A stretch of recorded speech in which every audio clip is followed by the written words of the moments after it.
இன்றைக்கி நம்ம கேரளா டீ போட போகிறோம். அதுக்கு ஒரு டம்ளர் தண்ணி ஊற்றி அடுப்பில் கொதிக்க வச்சுக்கலாம்.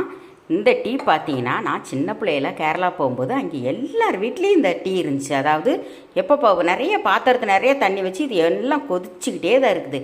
நம்ம ஊரில் எல்லாம் பால் டீ தானே குடிப்போம். ஆனால் எல்லார் வீட்லேயும் மாடு வச்சுருப்பாங்க. ஆனால் பால் டீ யாரும் குடிக்கிறதில்ல. இப்போ பார்க்கலாம் டீயை. இப்போ கொஞ்சமாக டீ தூள் போட்டுக்கலாம். நான் உங்களுக்கு காட்டுறதுக்காக கொஞ்சமாக தண்ணி வச்சுருக்கேன். அங்கெல்லாம் நிறைய செய்வாங்க. கொதிச்சிருச்சு, ஸ்டவ் ஆஃப் பண்ணிடலாம். இதை ஊற்றிடலாம். எல்லார் வீட்லேயும் இந்த டீ தாங்க குடிக்கிறாங்க. பாருங்கள், சர்க்கரை எதுவும் கலக்க மாட்டாங்க. இப்படி ஒரு கருப்பட்டி வச்சுக்கிருவாங்க. இதை எடுத்து ஒரு சிப்பு அப்படி குடிச்சிட்டு திருப்பி இந்த கருப்பட்டியை ஒரு கடி கடிச்சுக்குவாங்க. நம்மளாம் ஜீனி இந்த மாதிரி தானே போட்டு ஆற்றுவோம். அவங்க அப்படி கிடையாது. ஆனால் இதுவும் நல்ல டேஸ்ட்டாக தாங்க இருக்கும் குடிக்கிறதுக்கு. ஆனால் வித்தியாசமாக இருக்கும் நமக்கே புதுசாக பார்க்கும்போது. எனக்கு அங்கே பார்க்கும்போது புதுசாக தான் தெரிஞ்சது. உங்களுக்கு இந்த மாதிரி ஏதாவது ஒரு சின்ன சின்ன அனுபவம் இருந்தால் சொல்லுங்கள். இதை அங்கே டீன்னு சொல்ல மாட்டாங்க, சப்பை தண்ணின்னு சொல்லுவாங்க. ரொம்ப இன்ட்ரெஸ்டிங்காக இருக்குல்ல கேட்குறதுக்கே.